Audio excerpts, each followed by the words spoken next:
রাঙ্গামাটি, খাগড়াছড়ি এবং বান্দরবন। ঠিক ভাটি এলাকার যে জেলাগুলো প্রায় 30টা উপজেলা, তার আলাদা বৈশিষ্ট্য। ওই দুয়ারা বাজার থেকে শুরু করে তাহিরপুর, বিশম্বরপুর হয়ে দিরা, ইশাল্লাহ, ইটনা, মিঠামুই, অষ্টগ্রাম, খালিয়াজুরি, মদন, নিকলি থেকে ধরে নাসিরনগর, নাসিরনগর থেকে আশুগঞ্জ, আজমিরিগঞ্জ, বানিয়াচুং, লাখাই, এই এলাকাটা হইল সম্পূর্ণভাবে পানির এলাকা, হাওর এলাকা। এই এলাকাটা একটা ভিন্ন ধর্মী এলাকা। ওই এলাকার মানুষকে বাঁচাতে হলে একটা মন্ত্রণালয় আলাদা করতে হবে। এই কথাটা বলার জন্য আমি এতগুলো কথা বললাম। এখন আসি বাংলাদেশের কথায়, বর্তমান কথায়। প্রত্যেকদিন স্লোগান হচ্ছে এইটা চাই না, ওইটা চাই না, মারামারি, শাহবাগ, পলাশবাড়ি। সেই পলাশবাড়িতে দেখা যাচ্ছে 81 ফুট রাম মন্দির হচ্ছে, আর প্রত্যেক দিন মিছিল হচ্ছে। রাম মন্দির চাই না, মালাউন্ডা দেশ ছেড়ে চলে যাও, হিন্দুরা চলে যাও, মিছিল করতেছে। তাদের পোশাকটা দেখলেই বুঝি আমি তারা কারা। সেই পোশাকি লোকজনের সংখ্যা এখন বেড়ে গেছে, এমন বাড়ছে যে তারা পৃথিবীর কোন সভ্যতা, সংস্কৃতি, কোনো কিছু শুনতে চায় না, কোনো কথা শুনতে চায় না।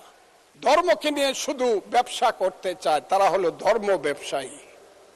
সেই সব লোকজন আজকে ওখানে যাচ্ছে, মারামারি করছে। আমি সরকারকে বলবো, স্বরাষ্ট্রমন্ত্রী আছেন, যদি মনে করেন মন্দির ওখানে করা ঠিক না বা রাম মূর্তি করা ঠিক না, বন্ধ করে দেন একদম কঠিন ভাবে, যে না, এই দেশে কোনো মন্দির টন্দির বা মূর্তি করা যাবে না।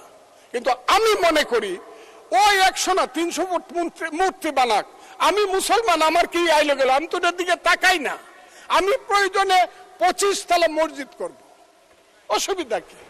ওর মন্দিরে নামাজ করবে, পূজা করবে, আমি আমার মসজিদে নামাজ পড়বো, অসুবিধা কি? একসাথে কি আমরা থাকবো না? ওরা কি 9% মানুষ, 1.5 কোটি মানুষ, ওরা কি থাকবে না এই দেশের? এদের দেশ। 14 পুরুষ আগে তো এদেরই দেশ ছিল। এটা 1204 খ্রিস্টাব্দের আগে এইখানে হিন্দু এবং বৌদ্ধদের দেশ ছিল। আমরা তো এইখানে কিভাবে আসছি?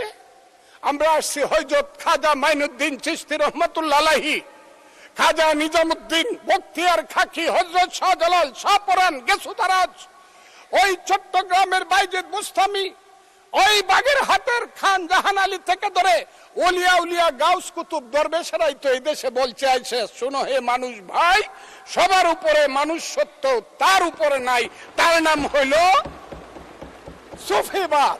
সেই সুফিবাদকে তো তারা মানে না, তারা তো মাজার ভাঙ্গে ফেলতে চায়, তারা তো আগুন দিয়া পুড়ে দিতে চায় মৌলানা মৌলভী সাহেবদেরকে।